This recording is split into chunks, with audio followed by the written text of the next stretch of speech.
I'm going to start by creating a new AppSync API.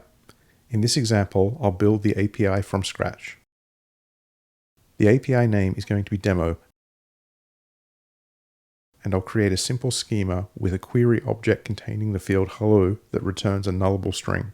After saving the API, I'll click on Custom Domain Names, then Create Domain Name.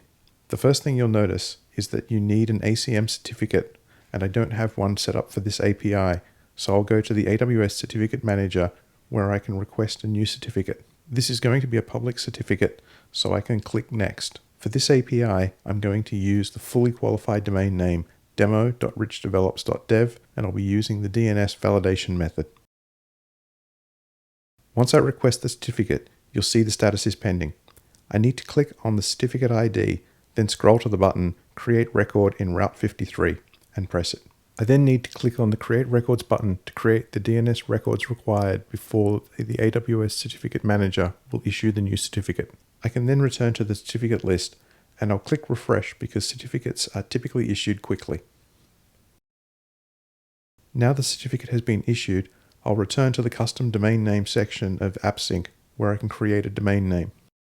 The name will be demo.richdevelops.dev, and I can select the correct ACM certificate. Once the domain has been created, you need to scroll to the bottom of the screen and click Associate an API to associate the domain name to an existing AppSync API. Associating the domain name typically takes a few minutes. While I'm waiting, I can set up the DNS for the API. At the top of the screen, I'll copy the AppSync domain name.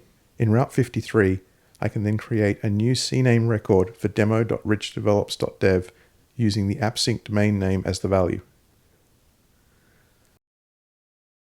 I can then return to AppSync and wait for the domain to finish associating. Now the domain is associated with the API, I'm going to test it using Graphical. Before leaving this screen, I want to copy the AppSync GraphQL endpoint for the custom domain name. I also want to copy the API key for the AppSync API. In Graphical, I'll add a custom header called XAPI-key with the API key from AppSync.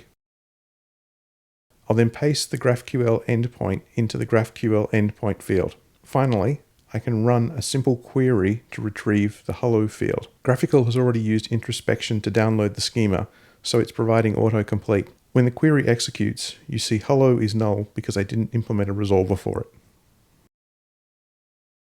If you like this video and you would like to see more, then like, subscribe, and most importantly, go to richdevelops.dev and sign up for the newsletter.